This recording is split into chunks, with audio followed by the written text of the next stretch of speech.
नमस्कार साथियों, आज सबसे पहले हम एलडीसी भर्ती 2024 के बारे में बात करते हैं। उस भर्ती में मैथ्स की एक यूनिट में से एक साथ 7 प्रश्न आ गए थे। अब मैथ्स का वेटेज कितना है आपको पता है, कुल मिला के 50 और 40 से 50 के बीच में क्वेश्चन आते हैं। उनमें से एक साथ 7 प्रश्न आना अपने आप में मायने रखता है। और वो यूनिट कौन सी थी जो अभी अपन पढ़ रहे हैं, वो वाली। इस यूनिट में कौन कौन से टॉपिक आते हैं? समीकरण, रैखिक समीकरण, द्विघात समीकरण, बहुपद और बहुपद के गुणनखंड। बहुत ही इजी चीज़ें हैं, बिल्कुल सिमिलर है। उन सब में से आज अपन एक नया टॉपिक लेकर चल रहे हैं, तो ये मानो कि ये टॉपिक द मोस्ट इंपॉर्टेंट है और कम से कम 3 प्रश्न अपना अपना एक ये टॉपिक लेके जाएगा। तो इस टॉपिक की शुरुआत करते हैं आज। नमस्कार साथियों, मैं हूं गौरव स्वामी और स्वागत है आप सभी का आज की अपनी एक क्लास में।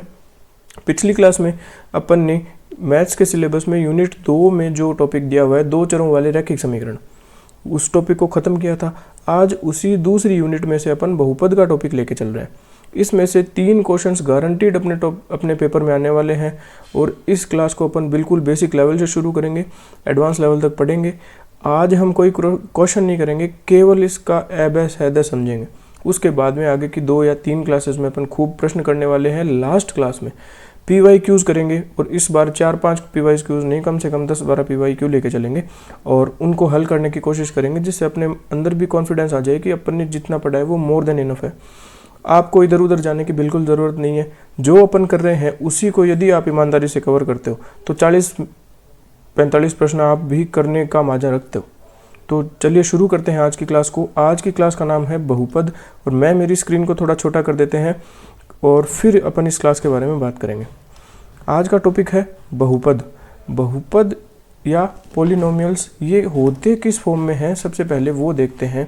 तो इसमें क्या होता है, कोई px equals to a0 plus a1 x की पावर 1 प्लस a2 x की पावर 2 प्लस a3 x की पावर 3 डैश डैश डैश इसी प्रकार an x की पावर n के रूप में होता है।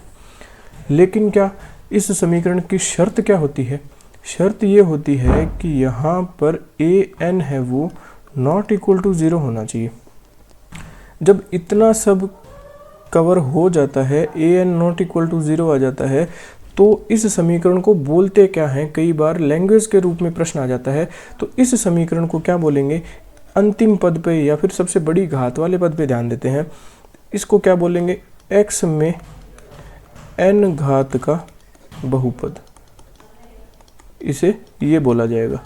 मान लीजिए यहाँ पर जैसे कोई समीकरण होती 2x की cube plus 3x plus 4 equals to 0। इसको क्या बोलते, कैसे देखते? x की अधिकतम घात कितनी है? 3 है। तो और समीकरण किस में है? वेरिएबल क्या है? x है। तो इसको बोलते x में 3 घात का बहुपद। ठीक है, अब आगे अपन कुछ इसी के सिमिलर एग्जाम्पल्स देखते हैं। नेक्स्ट स्लाइड पे चलते हैं। उदाहरण क्या है? 2x plus 7। सबसे पहले आप इस पे ध्यान दीजिए, 2x प्लस 7। इसमें क्या है? x है सबसे पहले तो समीकरण में, और घात अधिकतम कितनी है? 1 है। तो इसको बोल क्या दिया? घात 1 का x में एक बहुपद बोल दिया। ठीक है, अगला उदाहरण क्या है? समीकरण किस में है? y में है। अधिकतम घात कितनी है? 2 है। तो इसको बोल क्या दिया अपन ने? घात 2 का y में एक बहुपद है। ठीक है, नेक्स्ट एग्जांपल देखते हैं। समीकरण किस में है? u में है। अधिकतम घात कितनी है? 3 है। तो इसे अपन ने क्या बोल दिया? u में, ये समीकरण है, u में बहुपद घात 3 का u में एक बहुपद है। ठीक है, नेक्स्ट इक्वेशन पे चलते हैं। t है समीकरण में और अधिकतम घात कितनी है? 4। समीकरण क्या है? 5t की पावर 4 माइनस 2/7 t की cube plus root 3t square plus 3/8। इसका मतलब क्या है? देखने वाली चीज़ क्या है कि जो कांस्टेंट होता है वो भिन्न रूप में भी हो सकता है, समीकरण के गुणांक भी भिन्न रूप में हो सकते हैं और वेरिएबल का गुणांक रूट रूप में भी हो सकता है। तो भी वो एक बहुपद बनाएगा और वो क्या बनेगा? घात 4 का t में बहुपद है। क्यों? क्योंकि t तो वेरिएबल है और अधिकतम घात कितनी है? 4 है। और root x plus 5, 1/x plus 3 या फिर 5/x square minus 3x plus 1, इस प्रकार की समीकरण होती है तो उसको हम बहुपद नहीं बोलेंगे। ठीक है, क्यों? क्योंकि अधिकतम घात और घात के रूप हैं वो 1, 2, 3, 4 इस रूप में चलने चाहिए, घातें इस रूप में होनी चाहिए। अधिकतम घात 1 हो सकती है, 2 हो सकती है, 3 हो सकती है, पॉइंटों में कोई घात नहीं हो सकती, रूट के रूप में कोई घात नहीं हो सकती, इसलिए ये बहुपद नहीं माना गया। नेक्स्ट रूप पे चलते हैं, विभिन्न घातों के बहुपद। अब क्या है, अपन ने शुरुआत में समीकरण क्या लिखी थी, p x equals to a naught plus a one x की power 1 plus a two x की पावर 2 डैश डैश डैश। यदि अपन इसको यहाँ पे रोक देते हैं, केवल इतने पे यदि इसको रोक दिया जाए तो इस रूप को क्या बोलेंगे, इस रूप को हम विभिन्न घातों के बहुपद में रैखिक बहुपद बोलेंगे या फिर लीनियर पॉलिनोमियल बोलेंगे। इसकी परिभाषा क्या होगी, उसमें यहाँ पर देखो x की अधिकतम घात अपन ने कितनी चुनी है, 1 चुनी है, तो क्या होगा, x की घात कितनी होगी, 1 घात होगी, और क्या एक ही क्या होगा, कांस्टेंट होगा। ठीक है, कांस्टेंट यहाँ पर कितना है, a नॉट है, एक कांस्टेंट और 1 घात होती है तो उसको रैखिक बहुपद बोलते हैं। यहाँ पे भी देख सकते हैं एक रैखिक बहुपद p x equal to a x plus b, यहाँ पर x की पावर कितनी है, 1 है, और b क्या है, b कांस्टेंट है के रूप में होता है, जहाँ पर a नॉट इक्वल टू 0 होना चाहिए। ठीक है, ये अपना रैखिक बहुपद हो गया, और इसके उदाहरण भी है 3x माइनस 7 या फिर x माइनस 3 etc, ये इसके एग्जाम्पल है। अब आ गया द्विघात बहुपद। द्विघात बहुपद क्या होता है, घात 2 का एक बहुपद द्विघात बहुपद कहलाता है। द्विघात बहुपद मतलब नाम में ही द्विघात है, मतलब क्या होगा, घात 2 का होगा। यदि p x equal to a x square plus b x plus c के रूप में होता है, जहाँ a not equal to 0, a equal to 0 हो जाएगा। इन केस यदि ए इक्वल टू 0 हो जाए तो क्या होता है वो समझने की कोशिश करते हैं। ए क्या है, एक्स स्क्वायर का मल्टीप्लाई है, तो 0 गुणा x square plus b x plus c, तो ये तो पूरा 0 बन गया ना। समीकरण अपनी क्या बची फिर यहाँ से, बी एक्स प्लस सी, तो ये क्या हो गया, 1 घात का हो गया, और 1 घात वाले को हम क्या कहते हैं, रैखिक बहुपद कहते हैं। इसलिए ये शर्त दी जाती है कि ए नॉट इक्वल टू 0 होना चाहिए, मतलब एक्स स्क्वायर का गुणांक कुछ ना कुछ होना चाहिए, चाहे वो भिन्न रूप में हो, रूट के रूप में हो, या फिर पूर्ण संख्या के रूप में हो, लेकिन गुणांक होना बहुत ज़रूरी है। और इसका एग्जाम्पल क्या है, 2x square 7x plus 9 minus 9। ठीक है, इस प्रकार के समीकरण। तो अपन ने क्या सीखा, जब एक घात और एक ही कांस्टेंट होता है तो उस समीकरण को कहते हैं रैखिक समीकरण, और जब 2 घात होती है और कांस्टेंट एक ही होता है तो उसको क्या कह देते हैं, उसको हम द्विघात बहुपद कह देते हैं। नेक्स्ट चलते हैं, अगली स्लाइड पे क्या है, मूलों की प्रकृति। मूल क्या होते हैं, सबसे पहली बात तो ये कि x का वह मान जिस पर समीकरण का मान 0 हो जाता है वो क्या होता है, मूल होता है। ठीक है, इसको हम मूल भी बोल सकते हैं, शून्यक भी बोल सकते हैं, और समीकरण का हल भी बोल सकते हैं। ठीक है, ये सारी चीज़ें सिमिलर होती हैं। अब क्या होता है, सबसे पहले अपन इक्वेशन लिखते हैं। बहुपद क्या होता है, a x square plus b x plus c equals to 0 के रूप में होता है। यहाँ से मूल काल्पनिक निकलेंगे या फिर वास्तविक निकलेंगे। पहली बात क्या, 2 मूल होंगे। 2 मूल क्यों होंगे, क्योंकि समीकरण की अधिकतम घात कितनी है, 2 है, तो हमें मूल 2 प्राप्त होंगे, 2 मूल होंगे। ठीक है, 2 मूल प्राप्त होंगे, सबसे पहली बात तो ये। अब मूल किस प्रकार के होंगे, वो काल्पनिक भी हो सकते हैं और वास्तविक भी हो सकते हैं। ये पता लगाने के लिए हम क्या करते हैं, सबसे पहले बी स्क्वायर माइनस 4ac ज्ञात करते हैं। ठीक है, अब b क्या है, x का गुणांक है, a क्या है, x स्क्वायर का गुणांक है, और c क्या है, c हमेशा कांस्टेंट होता है। ठीक है, ये चीज़ें समझ में आ गई। अब b और a और c के बारे में हमको पता है, तो हम बी स्क्वायर माइनस 4ac की वैल्यू निकाल लेंगे। वो वैल्यू निकालने के बाद अपने पास शर्तें बनती है, या तो वैल्यू 0 से ज़्यादा आएगी, या उसके बराबर आएगी, या उससे कम आएगी। तो पहली शर्त क्या है, जब b square minus 4ac less than 0 हो तो क्या होता है, मूल काल्पनिक होते हैं। B square minus 4ac less than 0 तो मूल काल्पनिक हो गए। एक बात यहाँ पे क्लियर होगी, अब अपन देखते हैं मूल वास्तविक कब होते हैं। कब होते हैं वास्तविक? जब b square minus 4ac greater than equal to 0 हो। अब इससे हमको दो समीकरण दिख रही है, क्या क्या कि b square minus 4ac greater than 0 हो, या फिर क्या, या फिर b square minus 4ac equals to 0 हो। ठीक है, दो चीज़ें बन गई। कैसे बन गई? क्योंकि यहाँ पे ग्रेटर देन इक्वल टू 0 दिया हुआ है, तो अपन दो तरीके देखेंगे, या तो वो 0 से बड़ा होगा या 0 के बराबर होगा। अब इन दोनों चीज़ों में चीज़ें बदलेगी। देखो, b square minus 4ac greater than equal to 0 हो तो मूल वास्तविक होते हैं, तो ये दोनों मूल वास्तविक तो होंगे, ये भी वास्तविक होगा और ये भी वास्तविक होगा। यहाँ तक तो क्लियर है। लेकिन जब ये 0 से बड़ा होता है तो मूल कैसे होते हैं? अलग अलग होते हैं। दो मूल आएंगे ना तो दोनों मूल अलग अलग आएंगे, और जब ये 0 के बराबर होते हैं तो दोनों मूल वास्तविक तो होंगे ही होंगे, और साथ साथ क्या होंगे? समान भी होंगे। एक चीज़ ये है। तो यहाँ पर अपन ने कुल मिला के 3 शर्तें देख ली। काल्पनिक की तो एक ही शर्त है कि बी स्क्वायर माइनस 4ac 0 से छोटा होना चाहिए, और वास्तविक होने में दो शर्तें आती है, या तो b square minus 4ac greater than 0 हो, या फिर b square minus 4ac equal to 0 हो। जब 0 के बराबर होता है तो मूल वास्तविक और समान आते हैं, और जब 0 से बड़ा होता है तो मूल वास्तविक और अलग अलग आते हैं। यहाँ तक क्लियर है? आगे चलते हैं। आगे अपन क्या सीखेंगे? मूलों का योगफल तथा गुणनफल। समीकरण दोबारा लिख लेते हैं। समीकरण अपनी क्या है? ax square plus b x plus c equals to 0। इस पे अपन बात करते हैं। अब मूल अपने पास मान लो दो आ जाएंगे। मूल कौन कौन से आ जाएंगे? एक मूल अल्फा आ जाएगा, एक मूल बीटा आ जाएगा।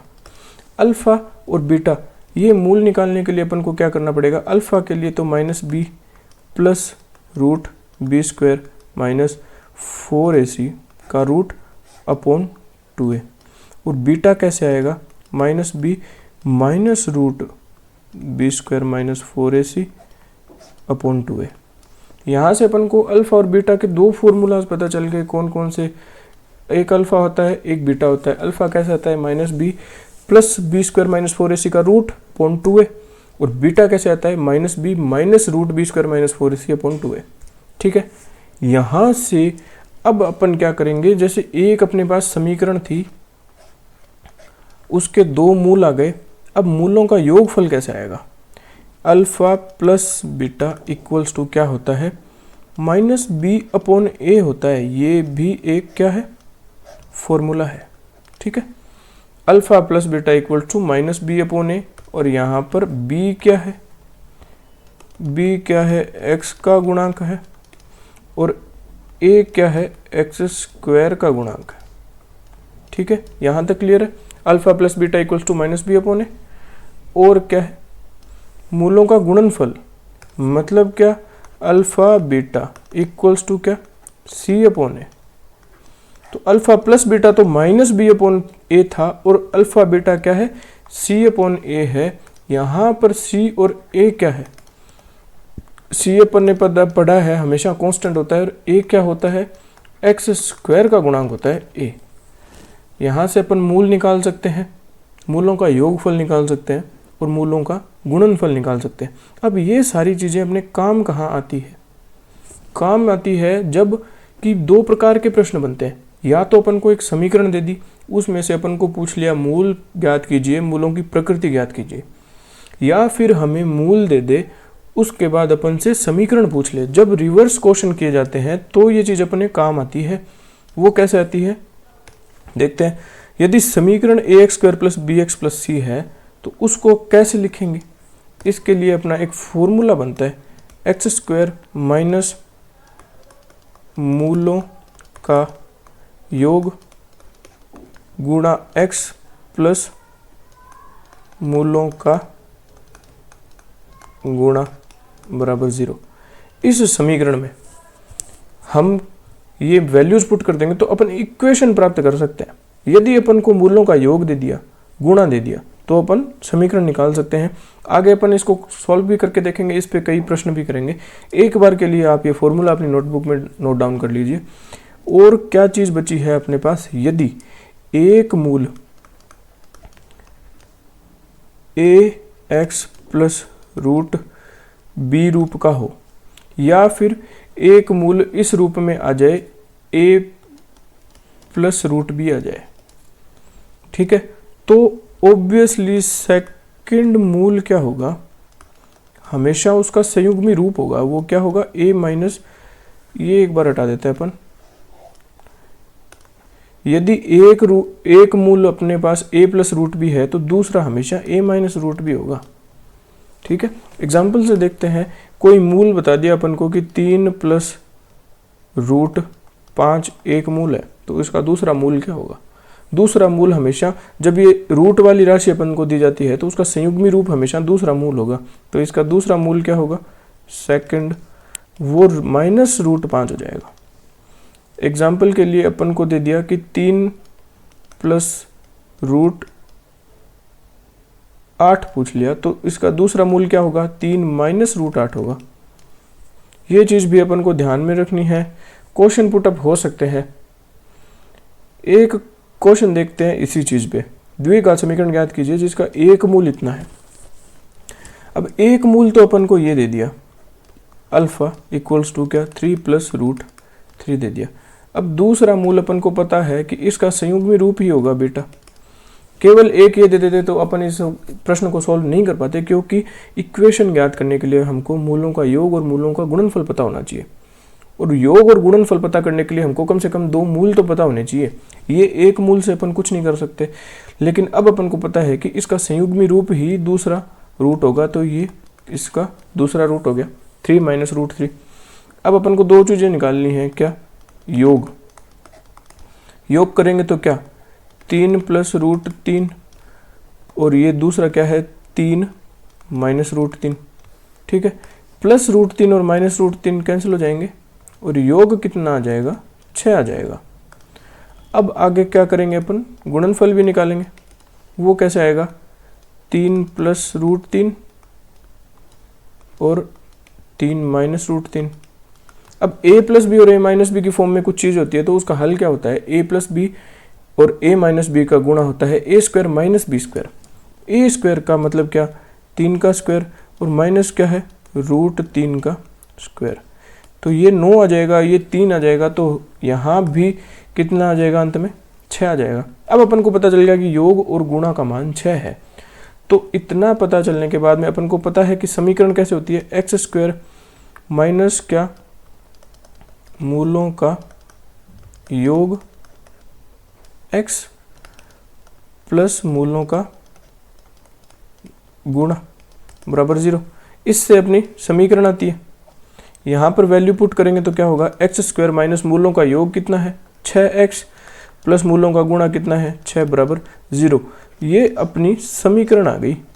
यही अपना आंसर है। प्रश्न में क्या पूछा है, द्विघात समीकरण ही ज्ञात करनी है। तो इस प्रकार अपन समीकरण ज्ञात करेंगे, और रूट वाली जब संख्या अपने मूल में आती है तो उसका दूसरा क्या होता है, वो उसका संयुग्मी रूप ही होता है। नेक्स्ट एक और क्वेश्चन अपनी स्क्रीन पे है, क्या है, एक्स स्क्वायर माइनस रूट 3 बराबर 0 के मूलों का गुणनफल ज्ञात कीजिए। पिछली में तो अपन को क्या पूछा था, समीकरण पूछी थी। इस बार अपन को समीकरण बता दी और मूलों का गुणनफल पूछ लिया। कोई बात नहीं, ये भी सॉल्व करेंगे, लेकिन इसमें अपन क्या करेंगे, सबसे पहले समीकरण का जो मूल रूप होता है वो लिखते हैं, ax plus b y plus c equals to 0। अब इन दोनों को कंपेयर करके देखते हैं कि कौन सा क्या क्या है। यहाँ पे कंपेयर करते हैं तो a का मान, b का मान और c का मान कितना है। a क्या है, a एक्स स्क्वायर होगा ना, यहाँ पे a x square plus b x plus c equals to 0। इस रूप में होती है बहुपद समीकरण। अब क्या है, एक्स स्क्वायर का गुणांक क्या होता है, a। तो इस समीकरण में एक्स स्क्वायर का गुणांक कितना है, 1 है। a की वैल्यू 1 हो गई।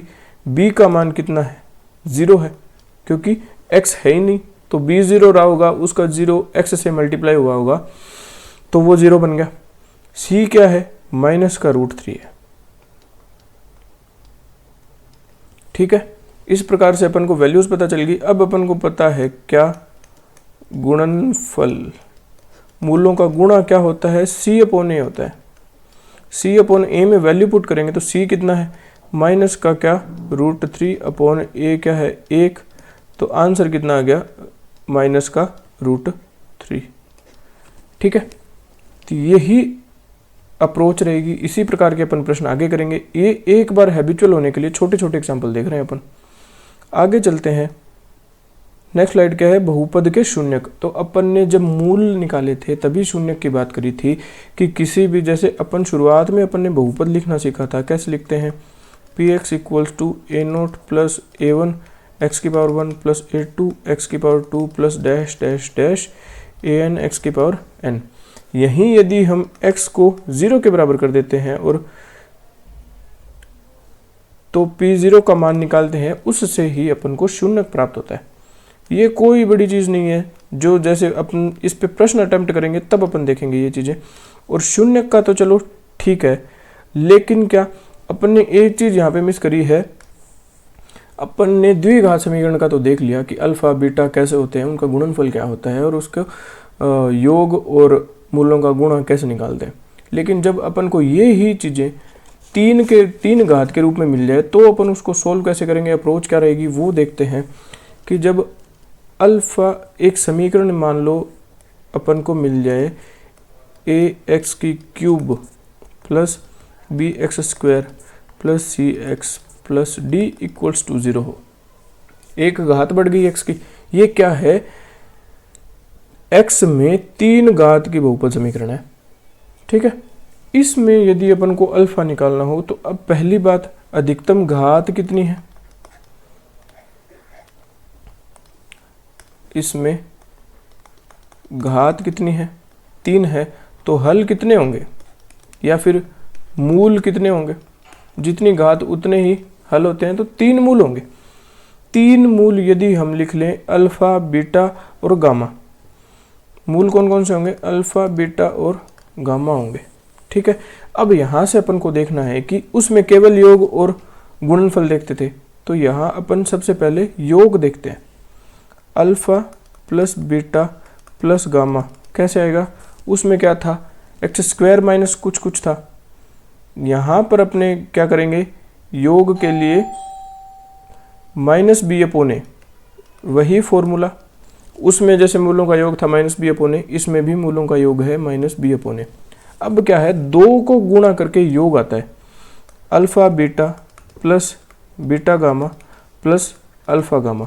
इसकी वैल्यू कितनी होती है, c/a। ठीक है, अब तीनों के गुणनफल की बात आती है, अल्फा बीटा और गामा, ये कितना आता है, -d/a आता है। तो ये चीज़ें अपन को ध्यान में रखनी है।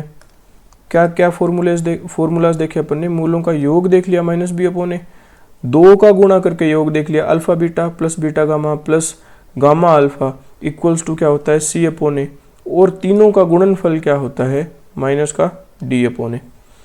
कब, जब x में 3 घात का बहुपद अपन को दिया होता है तब। ये चीज़ें देखने के बाद अपन को क्या करना है, समीकरण कैसे बने। यदि अपन को मूलों का योग और ये तीनों चीज़ें अपन को दे दी जाए तो अपन समीकरण कैसे बना सकते हैं, वो देखनी है। तो समीकरण कैसे बनती है, समीकरण देखते हैं। उसमें क्या होता है, x³ माइनस क्या, alpha + beta + gamma x² plus क्या, alpha beta + beta gamma + gamma alpha x, और अंत में क्या आ जाएगा, प्लस का अल्फा बीटा गामा, तीनों का गुणनफल अंत में आ जाएगा। उसमें क्या था, x² माइनस मूलों का योग x + मूलों का गुणा। तो इसमें निशान अल्टरनेटिवली चेंज होते हैं, ये माइनस है फिर प्लस है फिर माइनस है, माइनस प्लस, और ये यहाँ माइनस होगा माइनस। तो यहाँ पर निशान अल्टरनेट रहते हैं और मूलों के योग से गुणनफल की तरफ बढ़ते हैं। सबसे पहले योग, फिर 2 मूलों को गुणा का योग और फिर पूरा गुणा। इस प्रकार अपन को ये समीकरण भी मिल जाएगी। तो ये आ गया कब, जब एग्जाम में अपने पास बाय चांस 3 घात की समीकरण आ जाए तो योग आ जाएंगे, अल्फा + बीटा + गामा = -b/a। 2 का गुणा करके योग आ जाएगा c/a, और तीनों का गुणा अल्फा बीटा और गामा का गुणा माइनस डी अपॉन ए। और समीकरण क्या आ जाएगी, एक्स की cube minus alpha plus beta plus gamma x square plus alpha beta plus beta gamma plus gamma alpha x minus alpha beta gamma. इस प्रकार अपन को ये समीकरण प्राप्त हो जाएगी। आगे क्या है, बहुपदों के HCF और LCM। इसको अपन ज़्यादा कॉम्प्लिकेटेड नहीं करेंगे, सिर्फ इतना समझेंगे कि HCF क्या होता है। हाईएस्ट कॉमन फैक्टर से अपन को कोई मतलब नहीं है, नाम जो भी है जैसे भी है, इसमें तो अपन करते हैं न्यूनतम घात का बहुपद जो दिए गए दो बहुपदों को विभाजित करे, ठीक है। और LCM में क्या है, अधिकतम घात का बहुपद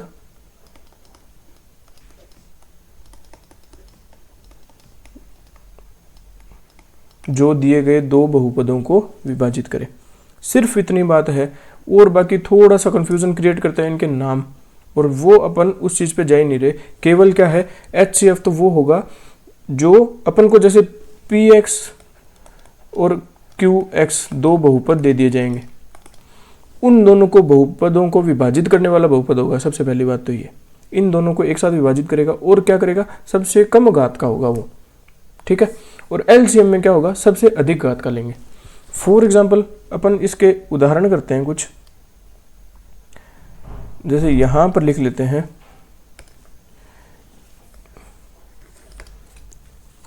एग्जाम्पल देखते हैं। तो क्या है,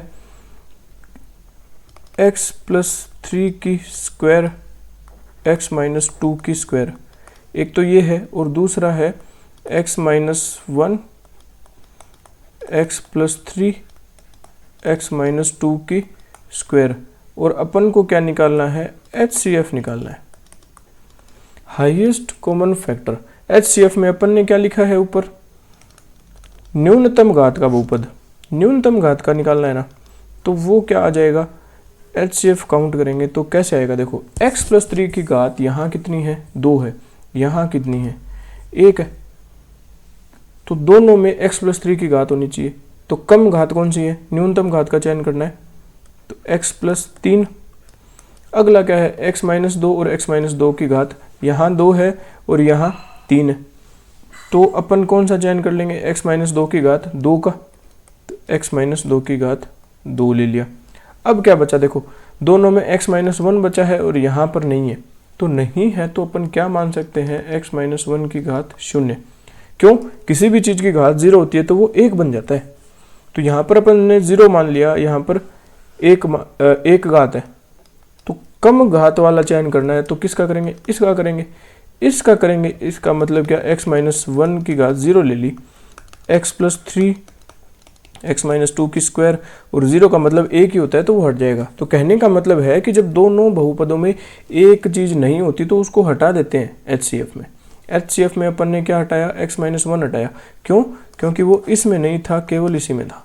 यहाँ पे अपन ने HCF ज्ञात करा। नेक्स्ट एक LCM और देखते हैं,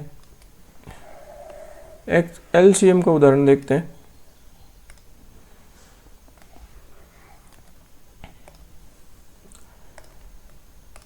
LCM का यदि अपन से पूछे तो x माइनस 3 और x प्लस 4 की पावर 2, और दूसरा बहुपद क्या है, x माइनस 3 की क्यूब x प्लस 4, और अपन को क्या निकालना है, LCM काउंट करना है, ठीक है।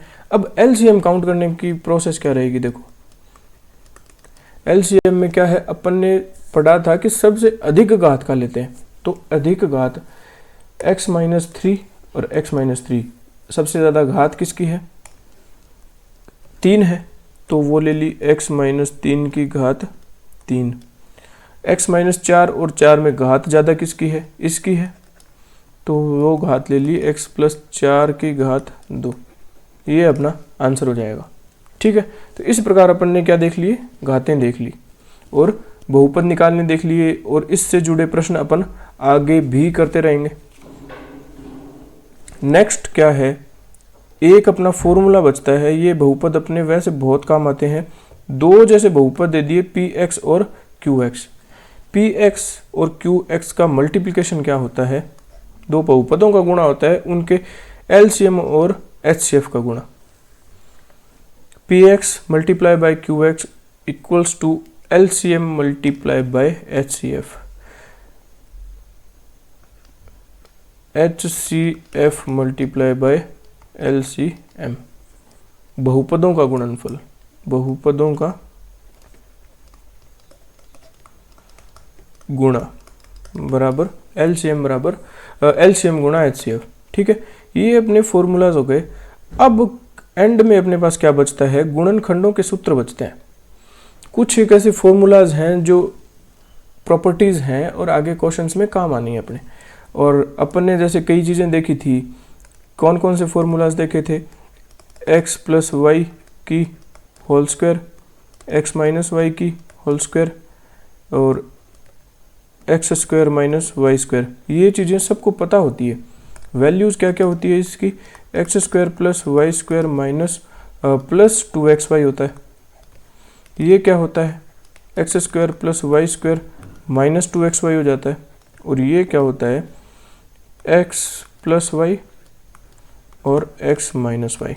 इतना अपन ने एक बार चलो लिख लिया। आगे जो चीज़ें हैं वो अपनी बहुत महत्वपूर्ण रहने वाली है और उनको अपन ध्यान से देखेंगे। नेक्स्ट क्या है? x प्लस वाई की क्यूब बच गया अपने पास। ये क्या होता है? x प्लस वाई की क्यूब। इसको लिखते हैं x की क्यूब प्लस वाई की cube plus 3xy x plus y. ठीक है, और क्या है? x माइनस वाई की क्यूब। x माइनस वाई की क्यूब क्या होती है? x की क्यूब माइनस वाई की क्यूब माइनस 3xy और अंदर क्या बचेगा? x minus Y. ठीक है, इस प्रकार हम निशान बदलते हैं। x प्लस वाई की क्यूब क्या होती है? x की क्यूब प्लस वाई की cube plus 3xy x plus y, सारी जगह प्लस है। और जब ये माइनस हो जाता है तो क्या होता है? x की क्यूब केवल प्लस में बचता है, बाकी सारी चीजें माइनस हो जाएगी। आगे क्या है? x की क्यूब, एक बार इसको उठाते हैं,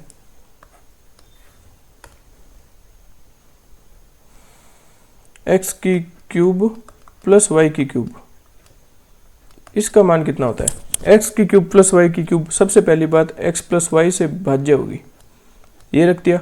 x प्लस वाई लिखने के बाद अंदर क्या लिखेंगे? X square plus y square minus x Y.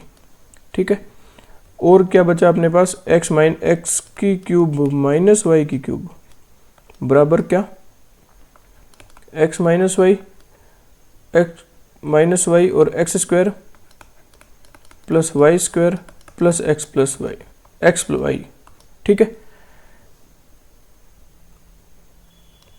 इसके बाद अपना फॉर्मूला आता है x plus y plus z इनकी स्क्वायर का। स्क्वायर कैसे करेंगे?